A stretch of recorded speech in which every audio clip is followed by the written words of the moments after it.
falling, I feel like nothing. Always feel like I'm running. Both feel we're living worlds apart.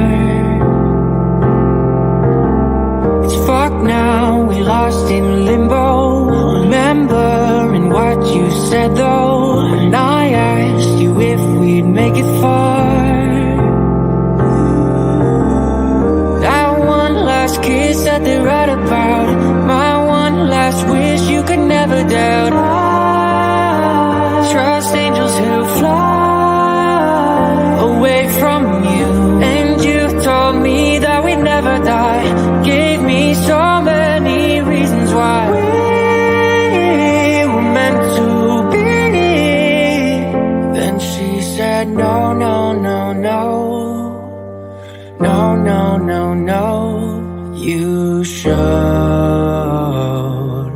I've earned the cost and now I've paid it. Oh, no, no, no. Oh, please don't go. I know my face a memory erasing. Been a few years since I heard your voice, yeah. Lost a few here, but it's not by choice, no. Girl, I see your face every day when I look through my phone. Can't delete all these memories, won't leave me alone. Hit my blind side, never saw you coming. You were so wild, but no, I was nothing. And I'm nothing now, nothing's changed. You know I'm just the same. Miss you now, but I hope that someday you explain. That one last kiss that they write about, my one last wish you could never doubt. I trust angels who fly away from you, and you told me that we'd never die. Gave me so many reasons why we were meant to be.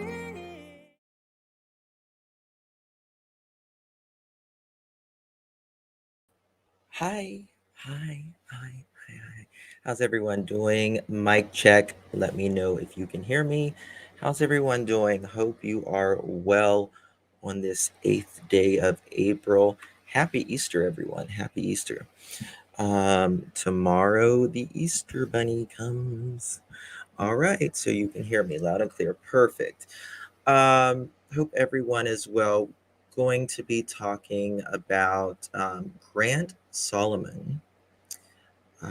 Very, very suspicious, tragic case that he is no longer with us, and his sister is fighting for justice for not only for her brother, but also for herself. And then we are going to be talking about Stephen Smith. Autopsy is back. We're going to talk a little bit about the first autopsy versus what we don't know anything about the new autopsy. However, they have said that out of from 1 to 10, they said it was almost a 10. So we're going to talk about that as well. Thank you so much, Michelle, for hitting that thumbs up button. I really do appreciate it. Thank you all for being here. Hi, Mr. Pork, AG, ICU, Crafty Tammy, Nikita, Michelle, Tammy, ICU, Lexi, Clementine, Tammy, Trina, Kathleen, Southern Grammy, Angela, Lexi, Texie, Single Mom, Jessica. Hello, everyone. Kathleen. Good to see you all. Thank you so much. Hey, Grits, Bonnie. So yeah, there is a lot when it comes to this case. I will tell you where to go. The website for a grant, and also Olivia did Chronicles of Olivia did a great documentary kind of thing on this as well. So I got a new camera. I got a really good camera finally. So I'm really excited about that. Yeah, and then later this evening, you can watch me on Kick if you would like to. Just got monetized over there. And so, yeah, we'll be having a party over there in a little bit after this, later this evening. All right. So, Grant Solomon, I'm going to tell you a little bit of a backstory with Grant. Um, so Grant Solomon came from a very well-to-do family. Um, but we have to remember, just because you are, kind of your family is well-to-do, doesn't mean you have class, and it doesn't mean that you have good parents. Barbara, yay! Thank you so much for becoming a member. I appreciate it. Thank you. And Grant certainly didn't have a very good dad. And I think anybody who knows about this case can absolutely um, agree to that, because Grant was, he wasn't singled out, that's for certain, because his dad was very well known in Tennessee, in the Nashville area. And Grant's father, uh, his name is Aaron Solomon. He is very well known. They go they go to the church that the governor of Tennessee goes to. They brushed arms with these people. Um, but Grant's dad allegedly, and I do want to say as a disclaimer up in the top, and I'm going to voice it now. Everything is alleged in this video. Um, there has been no convictions. Everyone is innocent until proven guilty in a court of law. Angie B, thank you so much, my love. I appreciate it, and I hope you have a blessed Easter as well. Thank you so much. I should still be no kick. Okay, Angie, I'll fix that. I will. When I'm done with this, I promise.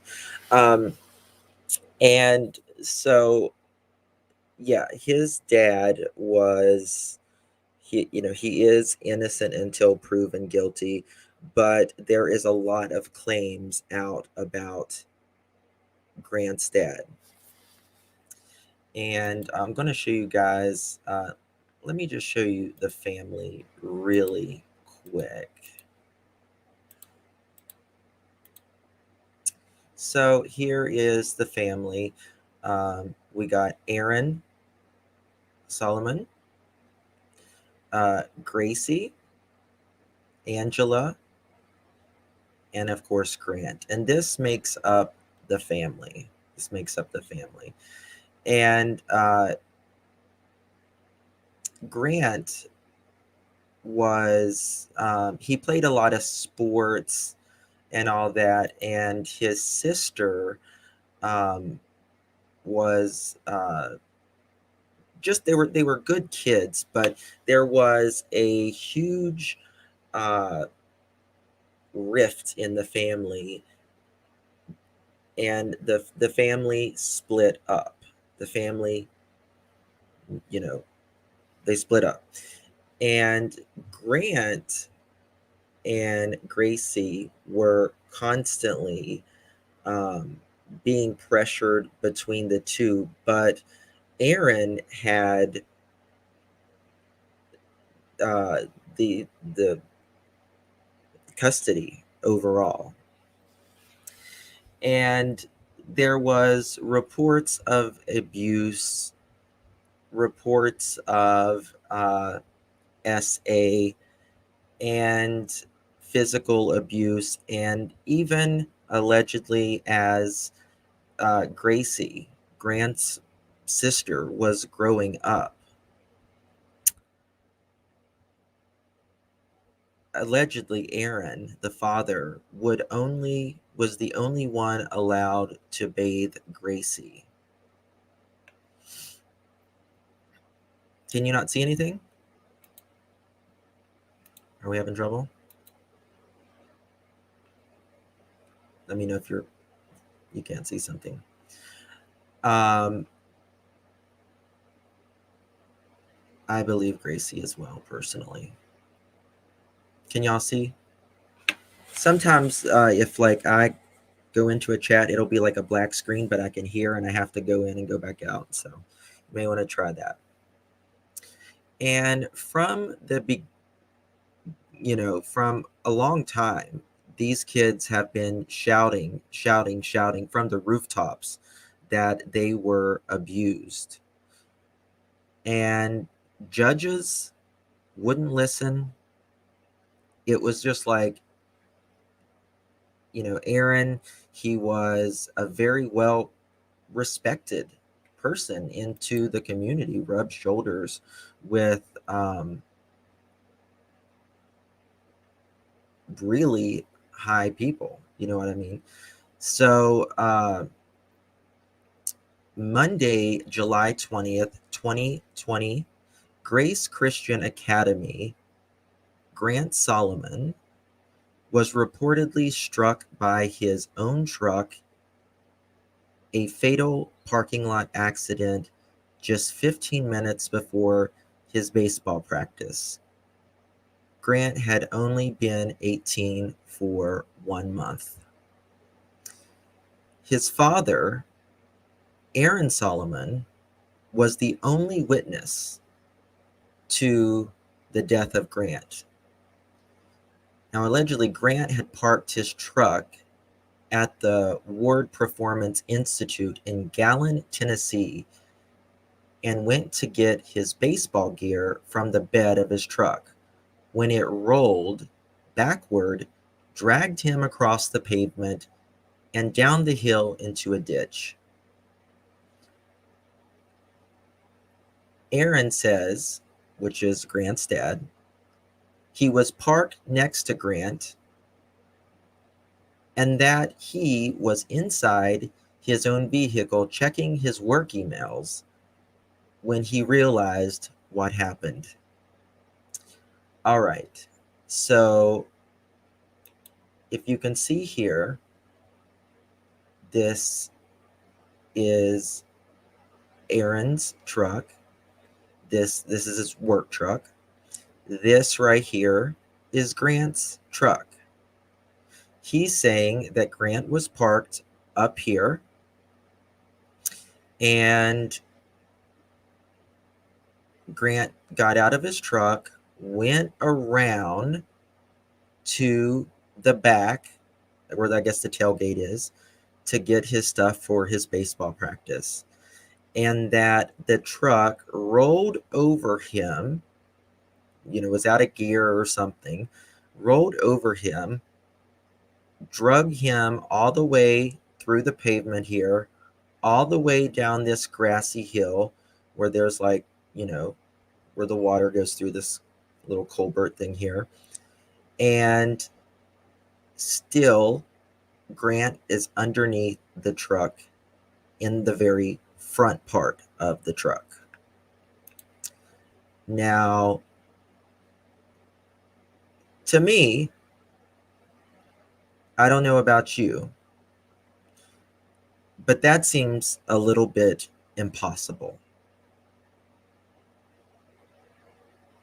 There's no mark on his body indicating he was drugged. Well, there's no body. Yes, we're going to get to that. There is nothing to indicate that this young man had been drugged whatsoever at all. There was nothing, no road rash on this young man. He had just a bruise on one of his hips and one of his thighs, and he had a gash in the back of his head, and he had blood coming out of his ears, and his nose. And we're going to get to the 911 calls and all of that, but this is just Grant. Grant has a sister that we've been talking about, and the poor young lady, man.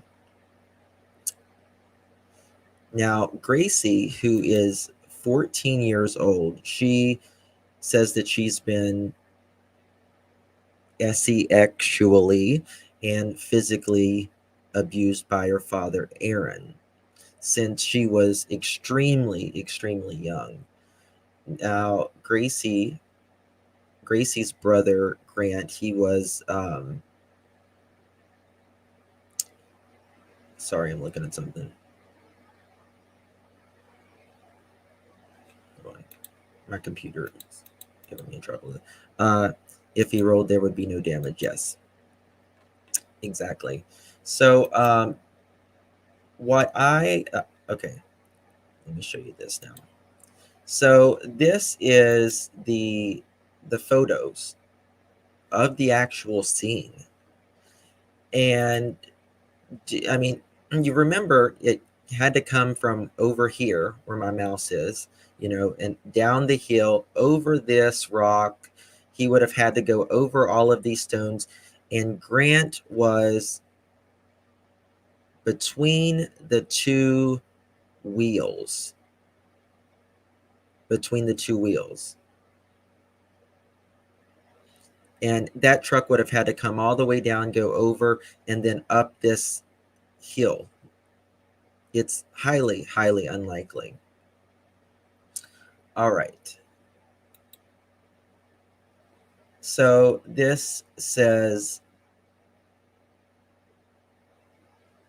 patient with father about to practice pitching, put car in park, got out, and went to get baseball bat out of the back of the truck. Dad thinks truck was not in park. Truck rolled back on patient, dragging him down a hill and into a ditch. EMS and fire arrived, extracted patient from under truck. EMS intubated patient, started and something I can't see. I don't know what it says. To lower left extremity, CPR in progress. So Aaron Solomon called 911 at 8:44 a.m. from the parking lot, and Grant was taken to the hospital by an ambulance where he was pronounced dead by 9:30 a.m. So 45 minutes later, he was pronounced dead. Grant was still alive at the scene, but it wasn't by much. It wasn't by much. Now, I want to show you this website, and this is where you can find more information on this case. And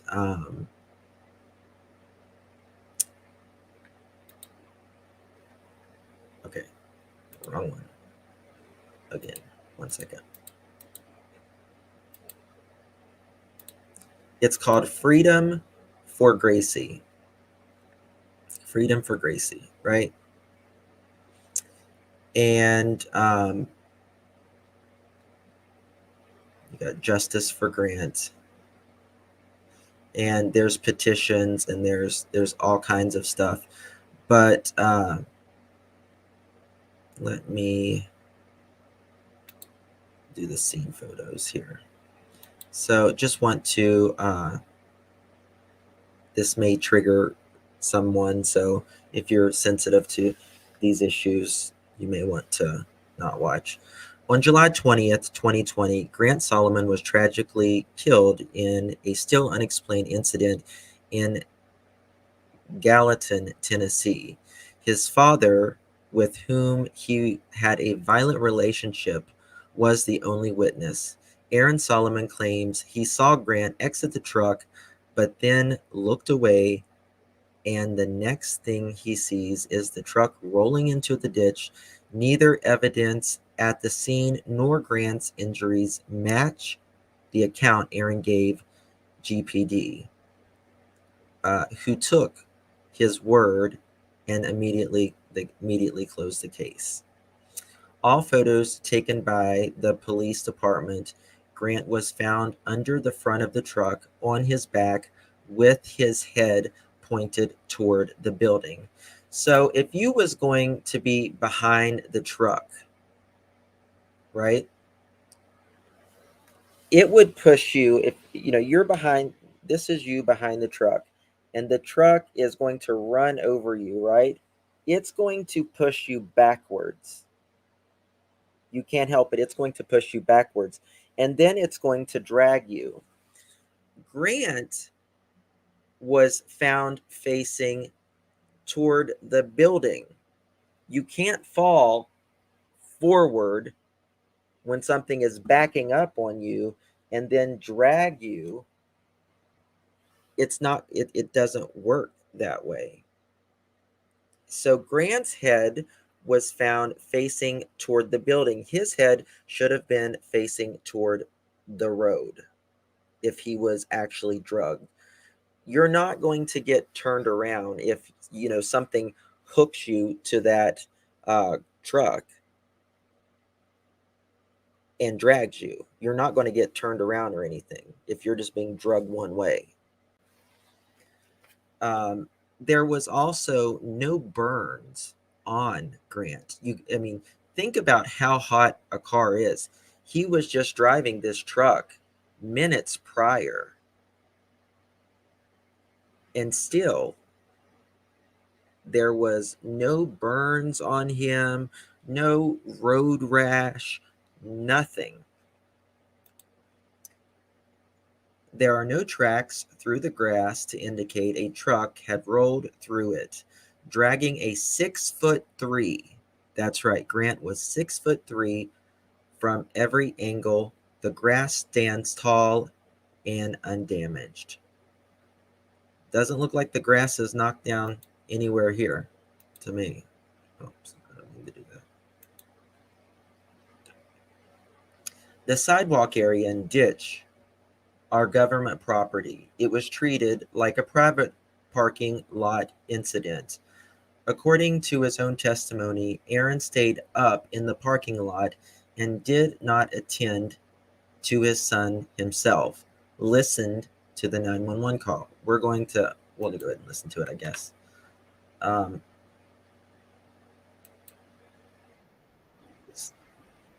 So there is a channel on YouTube that they have created. It's called Freedom for Gracie.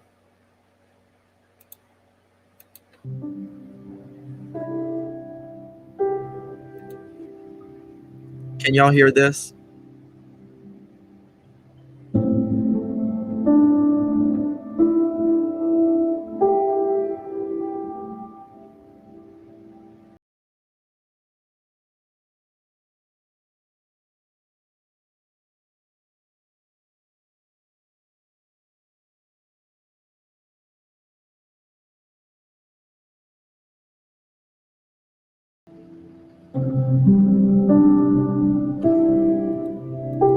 Her older brother Grant, who never failed her and intended to fight legally on her behalf once he turned 18, died suspiciously 1 month after his 18th birthday. Grant believed his sister because he knew what kind of person his father was, even though no one would, the judge wouldn't, didn't even listen to her. It was just like she was yelling into nowhere.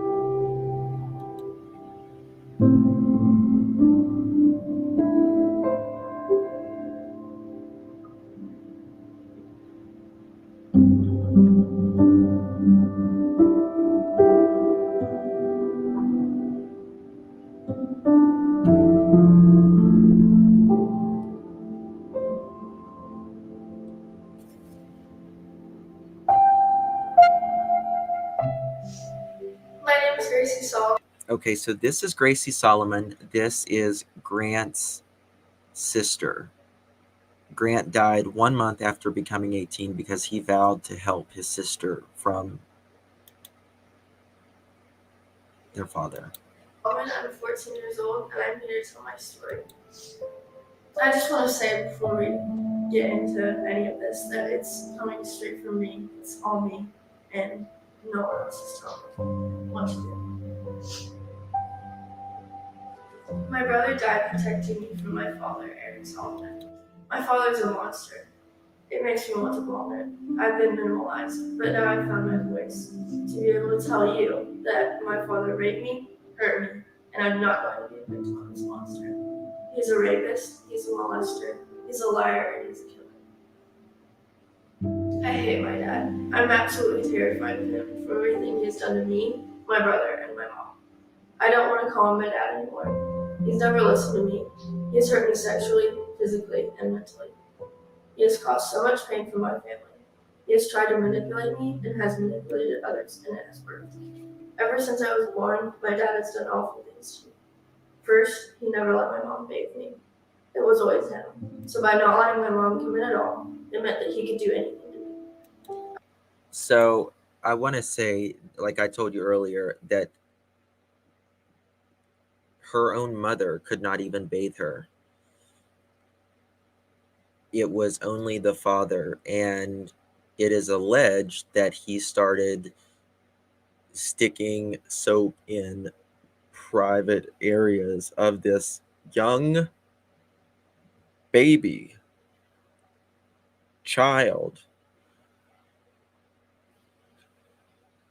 She's very brave for coming out for her brother. I would always tell my mom I felt like I was more like a wife to him instead of his daughter. He would always bring his phone into the bathroom with him.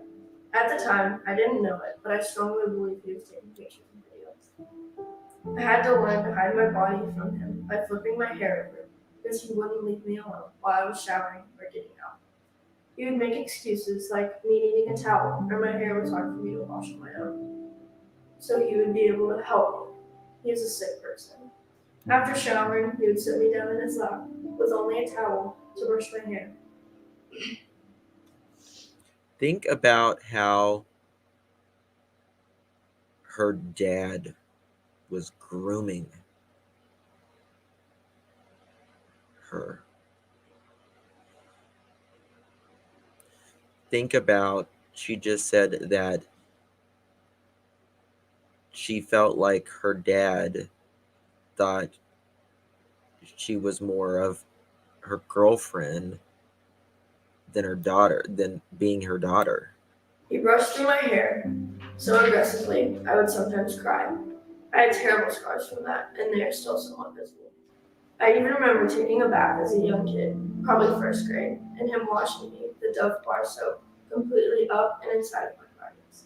I know now that it was probably his hand, but I was too young to know any better. All of my grandparents knew about the abuse and still supported him. When I was at his house at night, I would sometimes feel like I couldn't control my body, or I would get sleepy and wake up in my dad's bed. One night, I woke up with rashes on my inner thighs, both, and my privates also burned frequently. One of Grant's friends remembers looking over the upstairs railing and seeing my head slung over, and Dad wrapping me in his lap. Sorry. Every night, my dad would lock his bedroom door. Sometimes I was sick or crying, most of the time probably missing my mom so much, and I would bang on his door and scream for him. He never answered. While I lived with him in 4th grade, I practically broke my back by falling and hitting the edge of a concrete culvert and big rocks. It was almost impossible to walk for a while.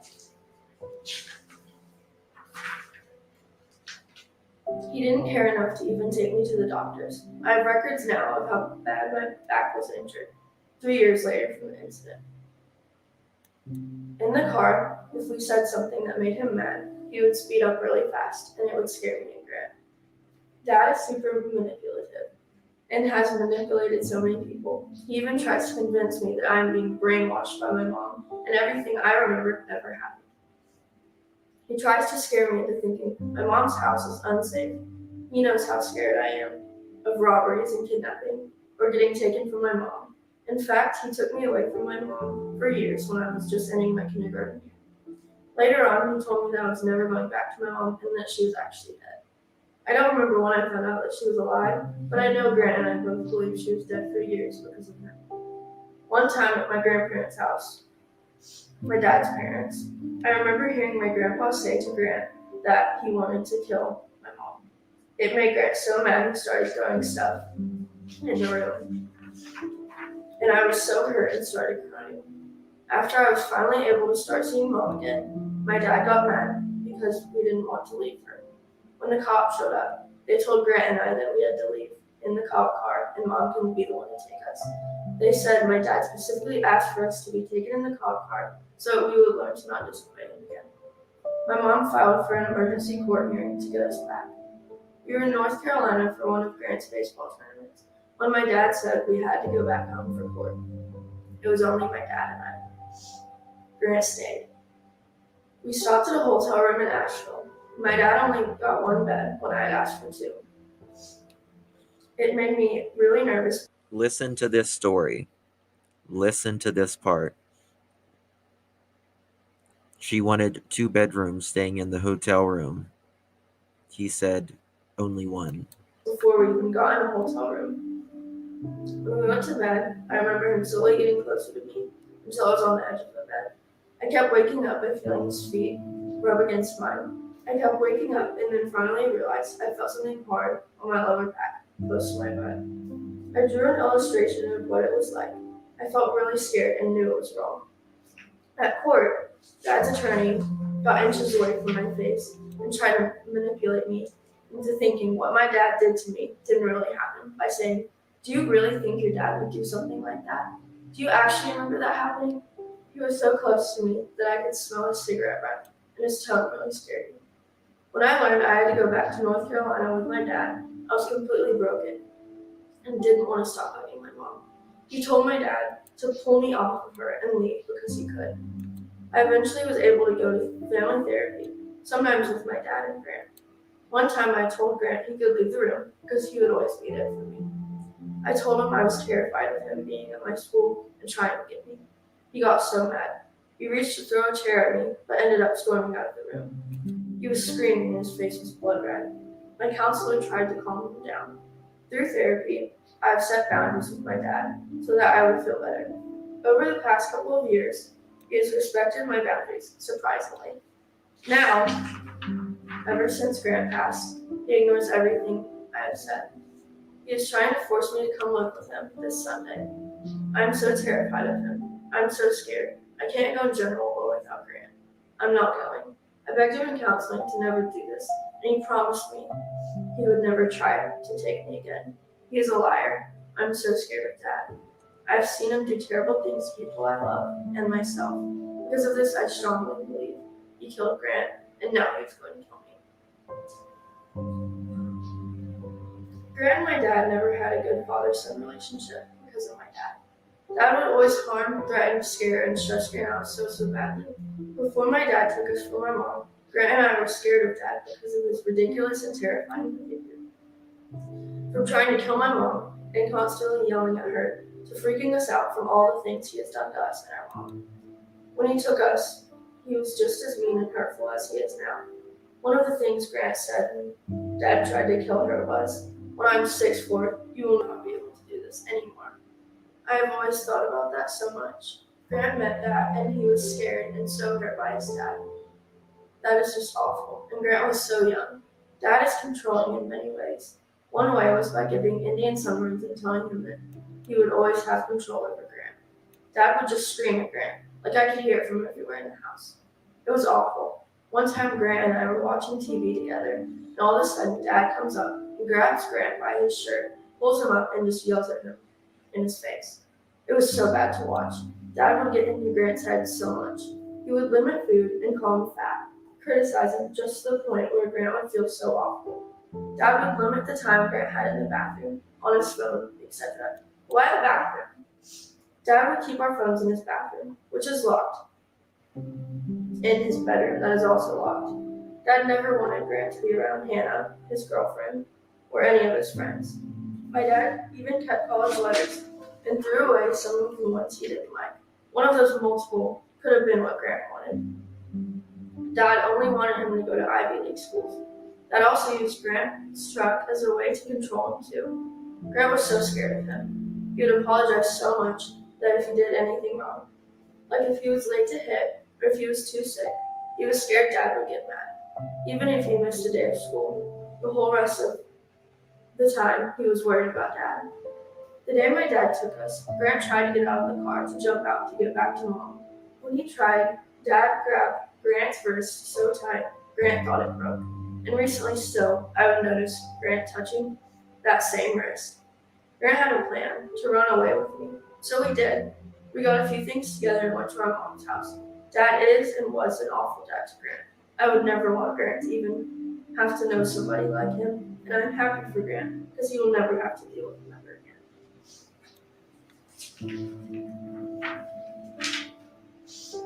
Dad would take any or all of his anger out on Grant, anger outbursts. He made Grant train all the time and never had a break, and visit lots of schools. Dad would stalk Grant and come to every single practice, training, tryouts, just literally about anything. Grant was even scared enough to open up to Pastor Steve about help for our family.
Guardian ad litem isn't even talking to me, and she's doing things and saying things that I disagree with. No one in this court has listened to me or Grant, and that is why he is gone. So please, I really need someone to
And eventually, when I do, I want to give back and help others.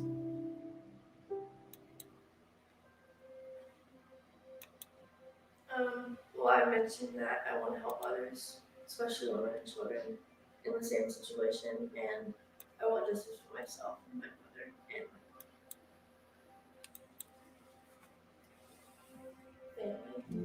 my family. Granted, running. Running's a big thing. I love track. And just friends, just in God. He's helped me through all of it. So. Well, God, it's just, He's answered everything, honestly. Maybe that sounds cliche, but I mean it. He does. And I've seen signs recently, and now it's kind of granted in God. So.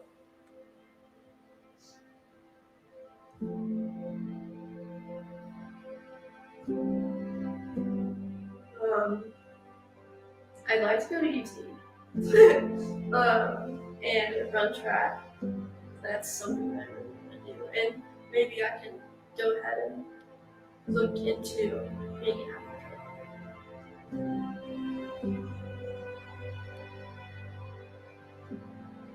I don't know how long the classes are for being an athlete, but that would be amazing.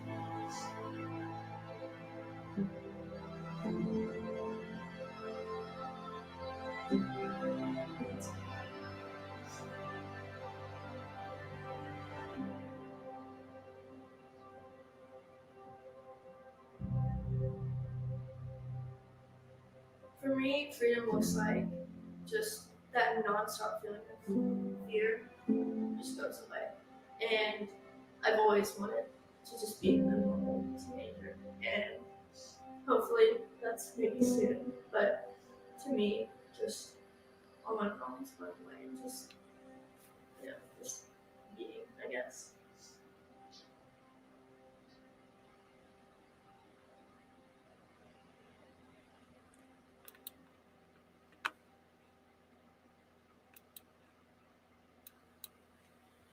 Hashtag freedom for Gracie. Lots of abuse. I want to show you a photo of Gracie when she was a kid. Look under her eyes. Look at the puffiness.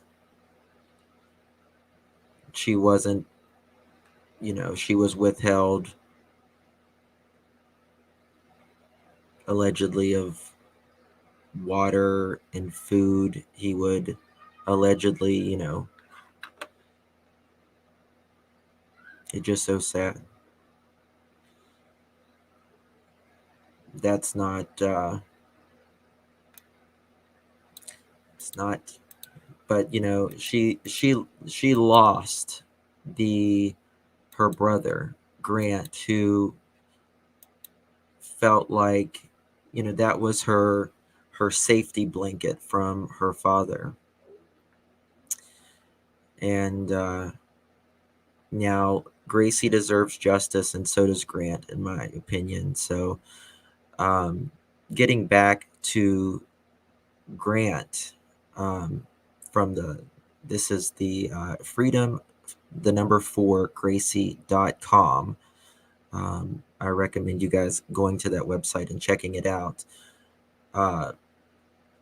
Talking about, if this would actually have drug him through the parking lot, through the grass, over the stones, you would think there would be more than a bruise, and on his thigh, a bruise on his hip, and a little, not a little, but a decent cut in the back of his head.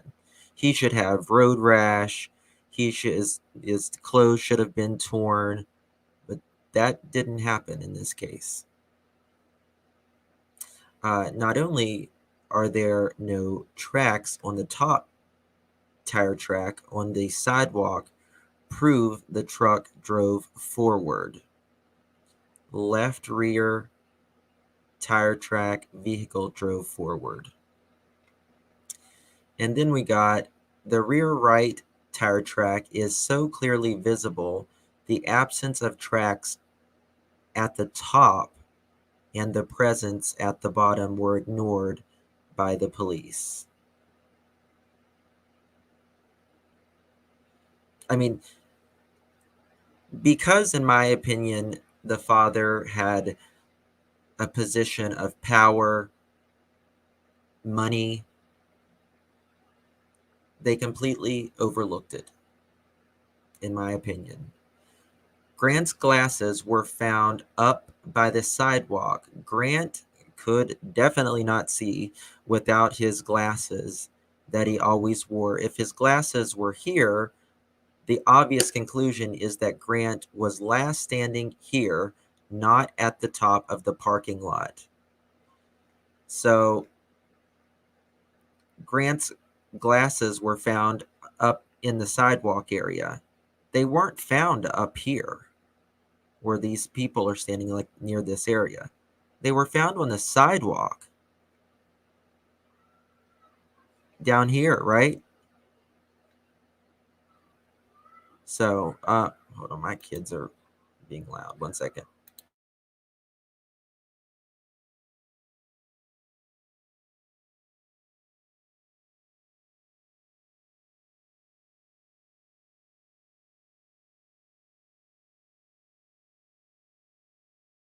Sorry. So, how could it, just not, it's not possible. You can see his glasses here next to the sidewalk. Why? I mean, he's going to be up here. It's going to drag him all the way down here, through the parking lot, through the grass, through the stone over here. And his glasses are going to be found over here? Don't think so. Not a chance. And you can see there's pictures of glasses beside the sidewalk. By the driver's side door, a bloody rock is circled on the left. Grant's glasses are circled by the sidewalk on the right. There's one bloody rock you can see. It's actually right here, and then his glasses were found here. Why is there only one bloody rock and his glasses are very close to that? Because in my opinion, I want to know why there's blood on only one of the stones. A close-up of the bloody rock beside the driver's side front door, Grant only had 2 injuries, a blow to the jaw and a fatal blow to the back of the head. So let's say a stone, you were hit in the back of the head with a stone about this big. That might knock your glasses off, wouldn't it? I think so, in my opinion. Wait. Yes, Ann. Wait till you hear the 911 call. Just wait. All right. According to Toyota, the Tacoma's bumpers are meant to fold under even minor pressure. The police use this as, quote, evidence, end quote. The truck, quote, crashed backwards, end quote, into the ditch. The hijack lifted that was used on the front of the lift of the truck, of the front of the truck, would have caused the back bumper to come into contact with the sidewalk. So what they did was they used a jack up front, right? And this would have went down. And that is how the bumper got bent. It wasn't because it crashed into anything. It bent.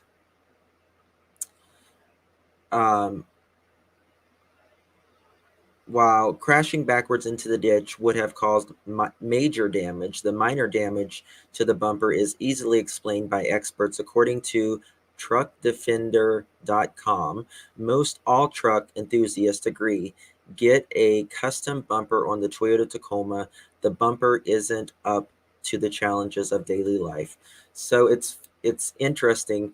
A father who picks up their kids at the same school my boys go to, he works in a tourism job, right? And he drives one of these Toyota Tacomas.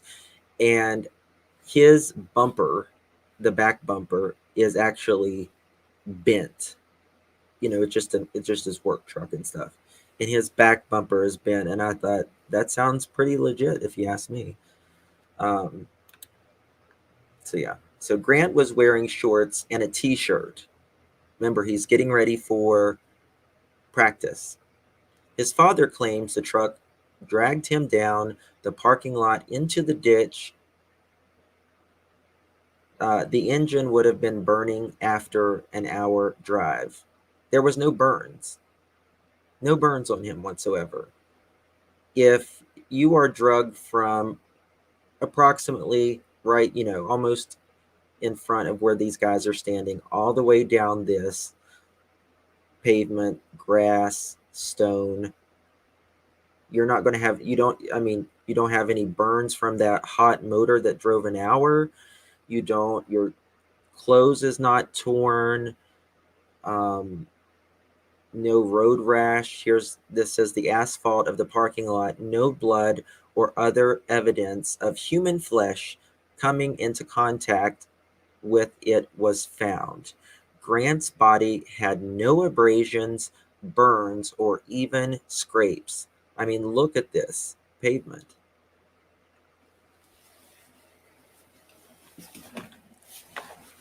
Something's wrong here. Note the direction of the front tires. Grant's body was under the front tire, in front between the tires, with his feet toward the road. He was, between the tires with his feet toward the road. Full view of the grassy area the truck supposedly crashed through. How was this ignored? Be sure to read how Aaron allegedly fraudulently scrapped the truck months later. Yes. After the truck was given back to Aaron, Grant's father, he scrapped this really good truck. And I just saw someone in the chat just moments ago say that truck looked almost brand new. Why are you scrapping your son's truck?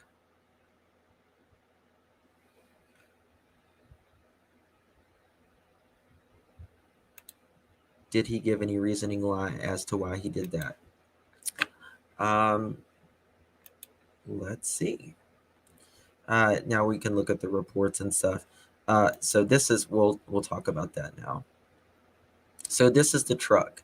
The phrase smoking gun originally came from the idea that if you found a recently fired gun on the suspect, it was unshakable proof that the person had committed the crime.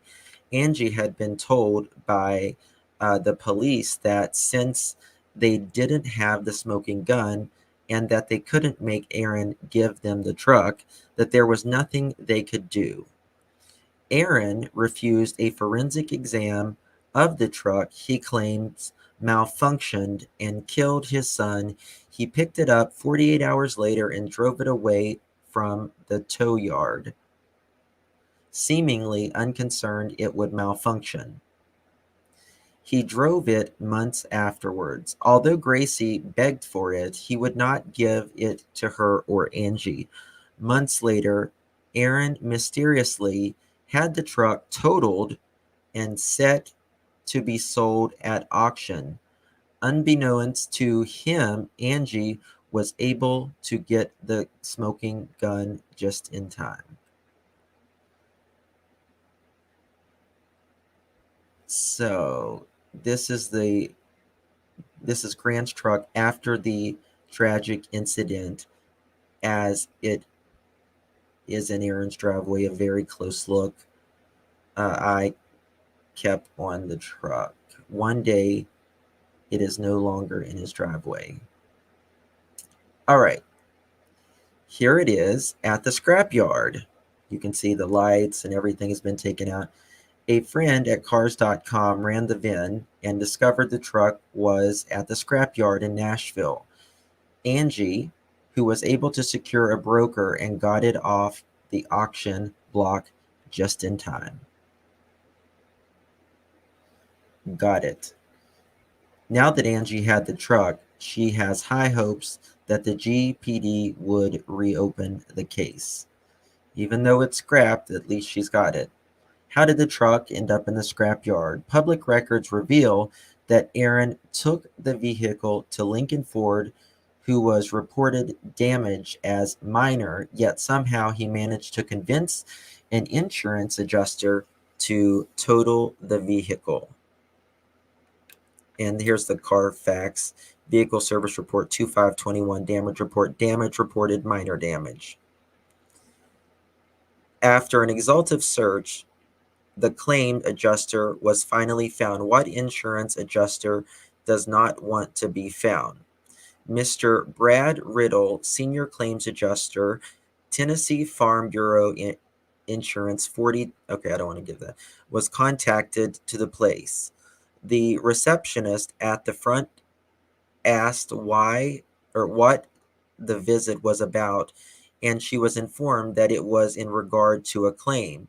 She called Mr. Riddle on the phone and asked what the claim number is. She informed that the claim number is, and that's redacted. In a few minutes, Mr. Riddle came out of his office and stood in the doorway. He asked if this was concerning the Solomon claim, and he was asked in the affirmative. Mr. Riddle advised that he was expecting a client, and he told the investigators that we should have called first. He then was asked, "How did you find me?" Well, that's suspicious, huh? In my opinion, at least.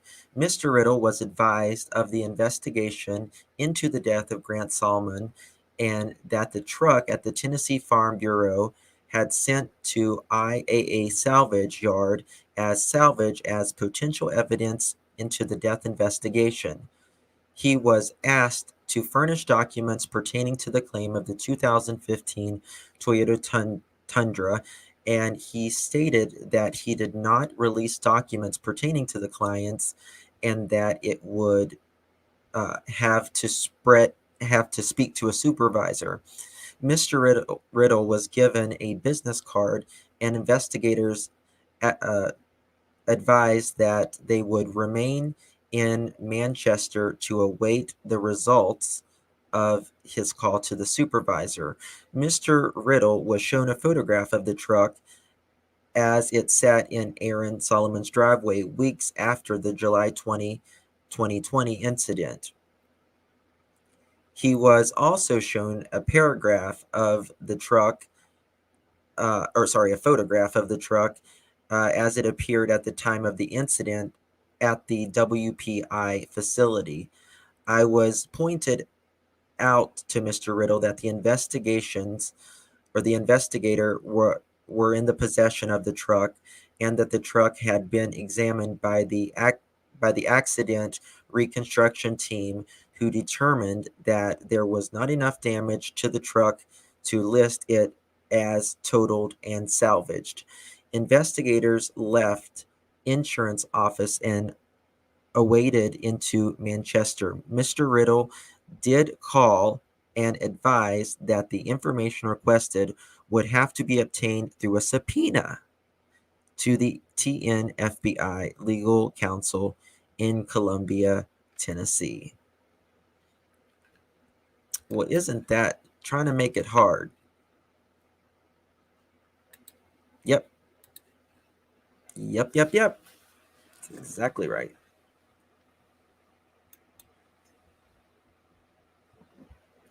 The forensic exam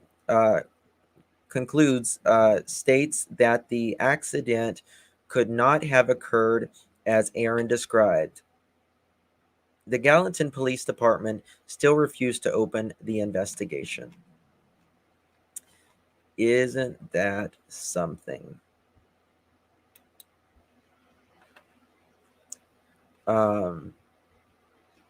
I want you to listen to that 911 call.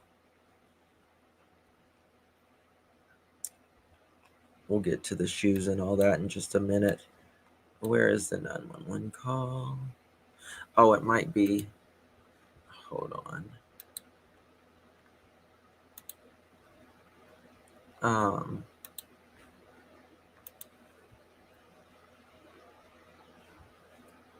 Give me 2 seconds.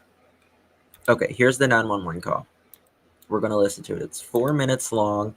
And tell me if you think that this sounds like a grieving father. Not a grieving father, but this is when Grant's dad was calling 911 and Grant was under the truck. I'm trying. Where's your emergency? It's 1357 South Water Street. It's off 109. Please hurry. You said 57? Please hurry. Okay, what's going on? 1357. My son's truck backed over him, and it's rolled over him and drug him into the ditch, and it's on top of him. He's trapped under the truck, and somehow it drug him underneath it. Yes, my son is under it. I'm trying to call 911. Okay. Now, listen to this, because in the back, he is alleging that there was 3 other people there that witnessed to this, and he's appearing to the 911 caller that he's also talking to people there. And what's your name? Oh my God. My name is Aaron Solomon. And you said Oh you're my God. at 1357 South Water Avenue, right? Yes. How old Yes. is the male? Yes. Now, remember, Aaron is up next to his truck, up on the hill there, while he's doing this call, not next to his dying son. He's 18. He just turned 18 a couple weeks, about a month ago. It's my son. Oh my God. Oh my God, this is not good. Is he awake and Oh, talking please hurry. to you? I don't think so. He's not alert, right? No, he's out. And he's trapped. I got 3 guys here, and he's trapped under the truck. Okay. Oh my God. I understand, sir. Stay on the phone with me while we get somebody out there. What's your name? Aaron Solomon. All right, Aaron. Huh? What kind of vehicle is it? It's a Toyota Tacoma, and the vehicle has to. If that truck malfunctioned, then why did he drive it for so long afterwards? He's underneath the vehicle. Okay, I've got that. And it's. Okay, I've got that. What color is it? It's a white truck. That's my son. It's somehow it backed up. Yeah. Yeah, I'm on with 911 right now. Oh my God. Oh my God. Oh my God. Was your son working on it? No, he was just getting out of it. It's the hill. We're on an incline, and I guess he didn't have it in park or something, or it wasn't engaged, or. Oh my God. Oh my God, I can't believe still this. not responding? No. And he's still No. under truck. No one can get Yes. out from under it. No, We've got units en route to you. I'm just asking you questions for we can Huh? update them, okay? Can you check and see Huh? if he's breathing? Somebody's telling me that he's coming to. Okay, Maybe. he is waking up, Maybe. kind of keeping still. So he is Well, he breathing. can't. Yeah, he can't move. I don't think he. Yeah, how does he know he can't move? He's standing up on top of the hill. How does he know that he can't move? Can move. I don't know. Okay, I understand. No, he can't move. He's trapped. Okay, we got somebody en route. Now, when he wakes up, he might I'm be telling him, scared. man. Can somebody I'm just get telling down him. there and talk to him? Yeah, somebody talked to him. Shit. There's blood. What, is he facing up or down? He's facing up. They said he may aspirate. We need to hurry. Oh my God. So does he have blood coming out of his mouth? Yeah, there's blood coming out. Yeah, somehow it drug him down, I think. I don't know whether it wasn't in park or what, or if it. I don't go back to that. The truck was found in park with the engine off. Or what, or if it didn't engage the brake, or it drug him underneath somehow. Okay. They said he's facing up, Okay. but he's bleeding from his mouth. So, Grant, turn your face to the side if you can, barely, but be careful. Don't move him, okay? We can't move him. We can't move him. And how would he know if there was blood coming out of his mouth if he didn't see him? All right, Decent, they're there. I'm going to let you go, okay? Yeah, okay. Okay. All right. Bye-bye.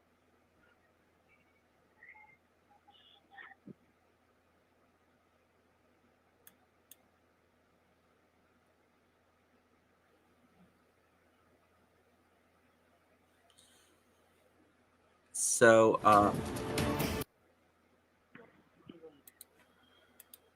yeah, justice for Grant. I recommend people going over there and taking a look. Now, does this seem to you like a concerning father? Shortly after Aaron and Grant got to the hospital, Aaron made all the decisions. He refused an autopsy for Grant, and the mother didn't get to make any decision. He also refused any organ donation because basically all of his organs were perfect. I mean, they could have used, helped out others, and he refused that. I agree, Camilla. I totally agree. So I'll show you the, hold on.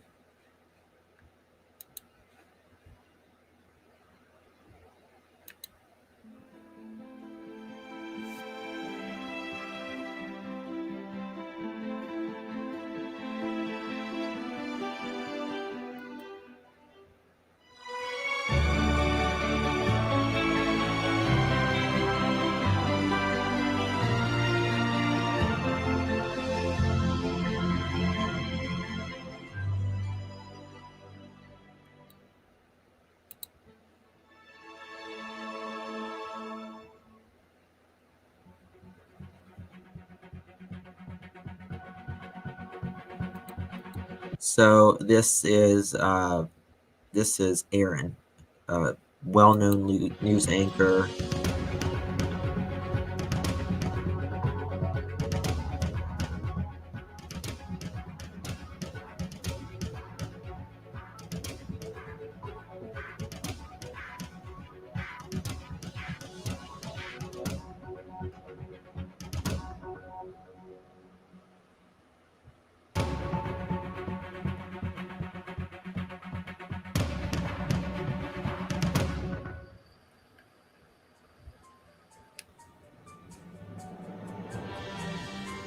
Read this very carefully. Pastor Stephen Berger went to great lengths to protect his longtime friend Aaron Solomon, allegedly.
Listen, you just never get a ninth grader making an appointment with you to talk about Jesus as a crusty old gray-haired preacher. And Grant did, and he sat in my office for well over an hour and just wanted to know how he could draw closer to Christ.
I think the first thing Governor Bill Lee did after he was sworn in, maybe was to swear you in as the commissioner. Is that right?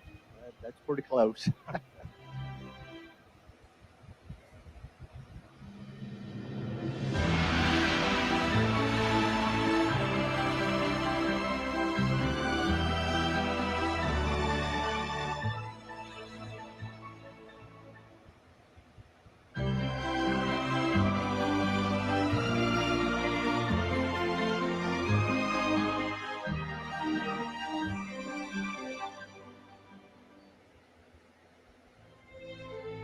Right now, the faithful like Burger are feeling pretty powerful.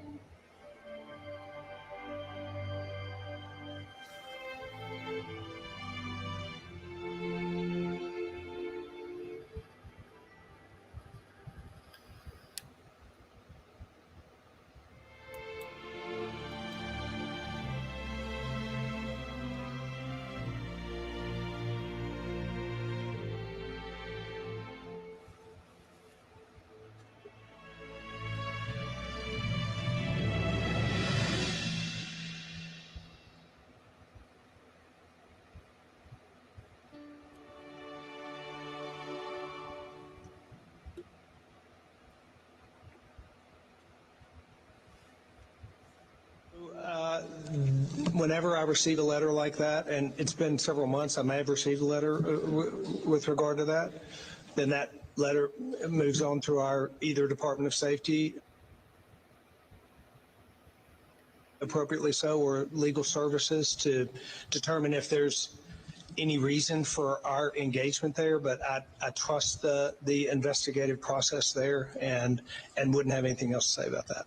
That's all the time we got. I'm really sorry. Thank you all.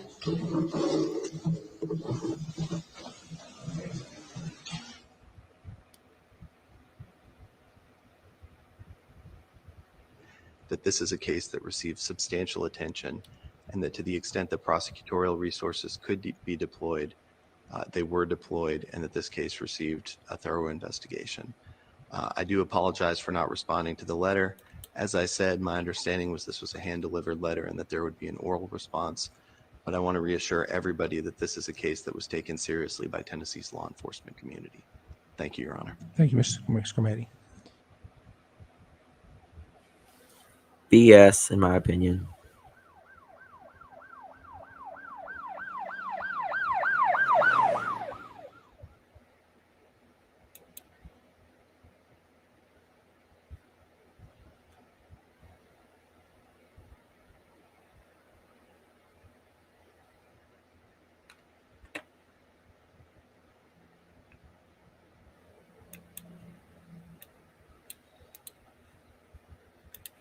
So there you have it.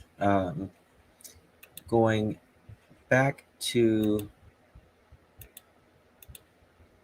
I mean, there's so much out there, even like the divorce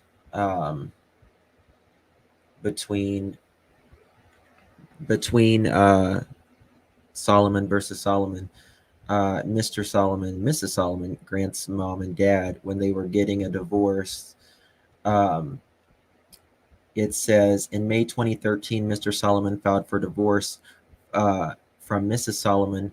Throughout the divorce, Miss Solomon made numerous allegations that Mr. Solomon was abusive physically, mentally, and sexually to herself and other parties' minor children.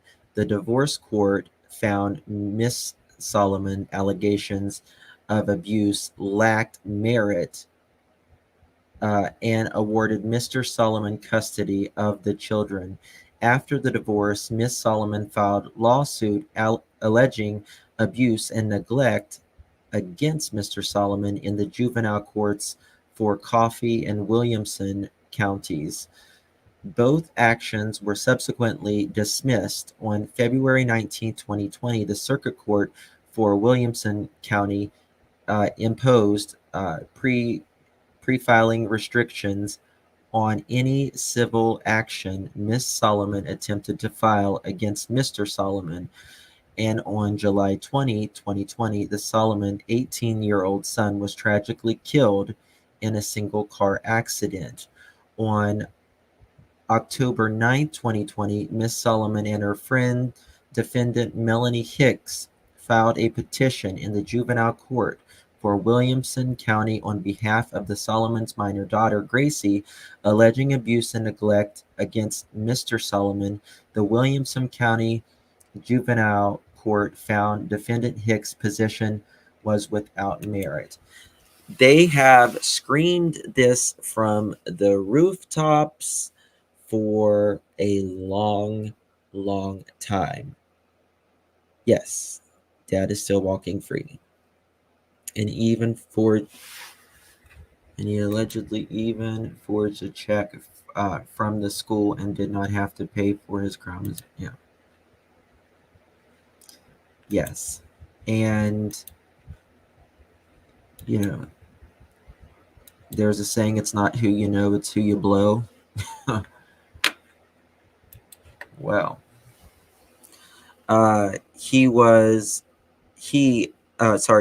her attempts was improperly used, the courts against Mr. Solomon failed. Miss Solomon took her case to social media for the purpose, exhorting Mr. Solomon into giving up the child custody and raising money for herself.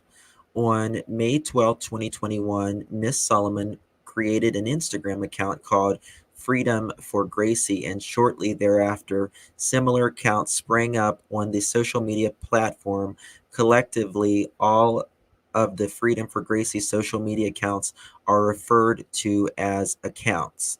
The accounts have regularly posted false statements about Mr. Solomon, including that he tried to kill or otherwise physically abused Mr. Solomon prior to the divorce, and that Mr. Solomon sexually abused Gracie Solomon, that Mr. Solomon physically and or emotionally abused Grant and Gracie Solomon, and that Mr. Solomon unalived Grant Solomon, and he used it to influence to see that no investigation was done, that Mr. Solomon bought grave sites for Miss Solomon and Gracie without Miss Solomon's knowledge as part of some murder suicide plan, that Mr. Solomon was banned from participating in activities sponsored by the Williamson County Sports and Recreation Department because he was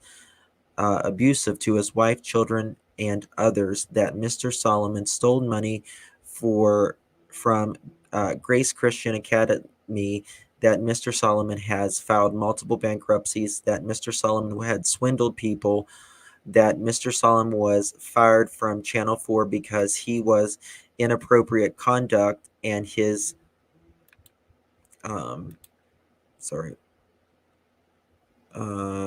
inappropriate conduct, and that his computer and phone, that Mr. Solomon was diagnosed as a narcissist, a psychopath, and or sex addict, that Mr. Solomon abused some unnamed ex-girlfriend, and that he has drugged the woman. Mr. Solomon filed a suit alleging unfair competition under the Lanham Act and a variety of states' law claims. Defendants move to dismiss all claims. Yeah, I'll drop this in chat if anybody wants to read more on it.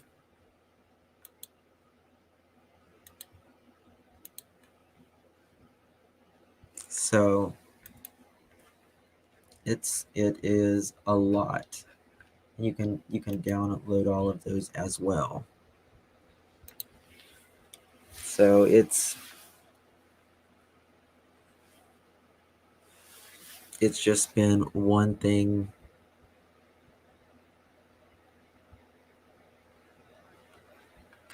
after another in this. I mean, where? Okay, pull this up. All right, and going to like Grant's shoes. Now they're bagged here. Now you would think after being drugged over pavement, grass, rocks, you would have a lot of marks on your shoes. There was nothing, no scrapes, nothing.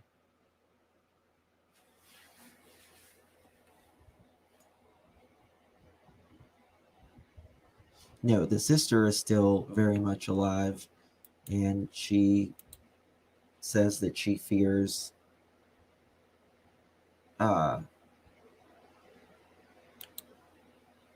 for her life still.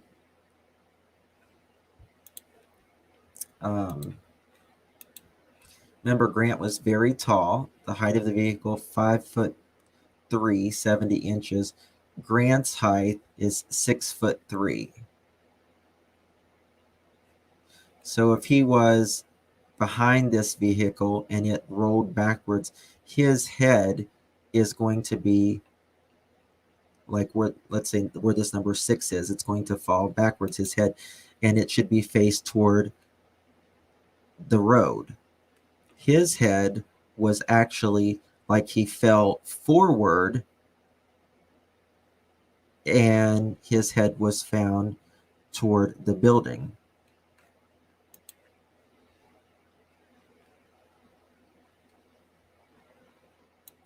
And think of how tall he is. 6'3", big guy. There's no scrapes, nothing under that hot vehicle, pavement, all of that, nothing. This is where his dad, if you call him that, said that he would decline donor organs and that he would decline an autopsy. He had already signed these papers and done it all before the mother even could do anything. Okay, I read you that already. On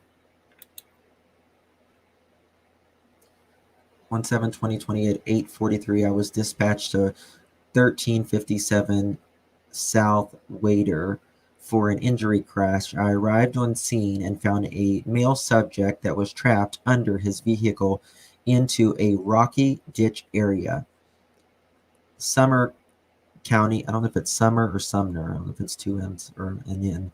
County EMS and the fire department were already on scene attempting to get the male subject out. I spoke with the father of the male subject, and he was identified as Mr. Aaron Solomon. Mr. Solomon stated that he was meeting his son Grant at the facility and that he had arrived there first. Mr. Solomon stated that he was sitting in his vehicle when Grant pulled next to him in his white pickup truck. Mr. Solomon stated that he observed Grant get out of the truck and walk towards the back door area. Mr. Solomon stated that he then noticed that the truck was no longer parked beside of him and that he started to get out and look and heard a loud crash and observed Grant's truck had rolled down the hill and into the ditch. Mr. Solomon stated that he went over to the area of the truck and observed Grant under the vehicle.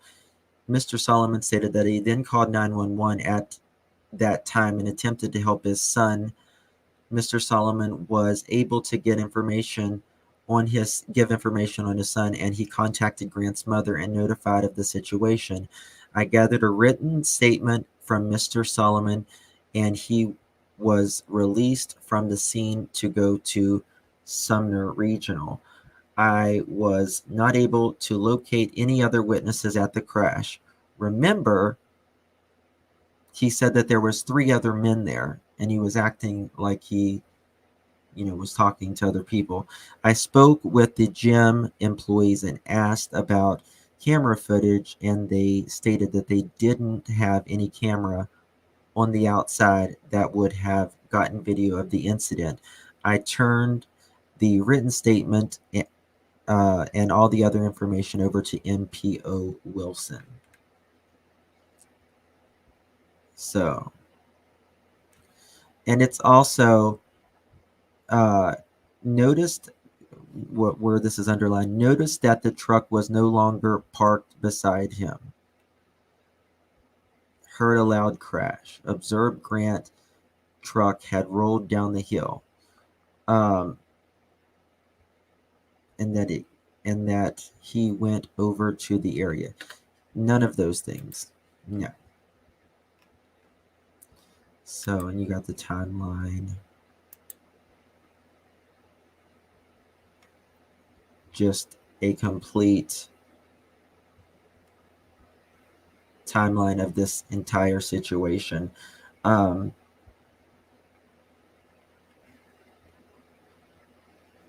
me find it. I received a phone call from the bank manager at Pinnacle Bank. She told me that there was an $1,100 check that was made out to you with my signature. She told me I was not authorized to sign checks. I explained to her that I never signed a GCA check and that I actually did not write the check. She has cause for concern.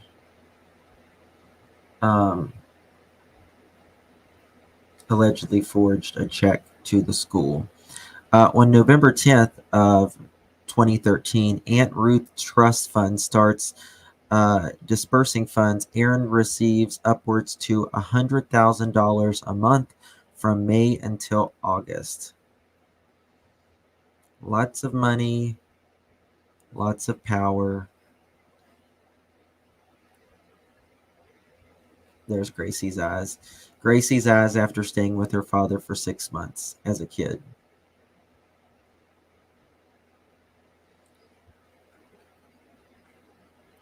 Aaron refuses to let the kids see their mother for Christmas. Gracie and Grant are devastated, especially considering that this is the second Christmas they don't get to spend with their mother.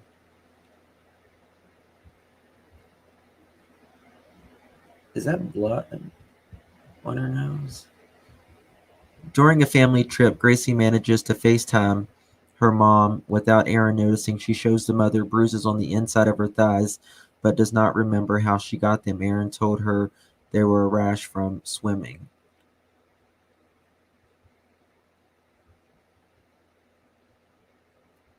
Aaron has Angie thrown in jail over Easter weekend to stop her from talking about the abuse of Gracie. Originally, Aaron has a warrant issued against Angie for failure to pay child support, even though he has just received a large amount of money. Remember, he was receiving $100,000 a month for several months there in a row. His great aunt's trust, but in reality, it was just about pressuring her to stay silent, according to this. So, lots there.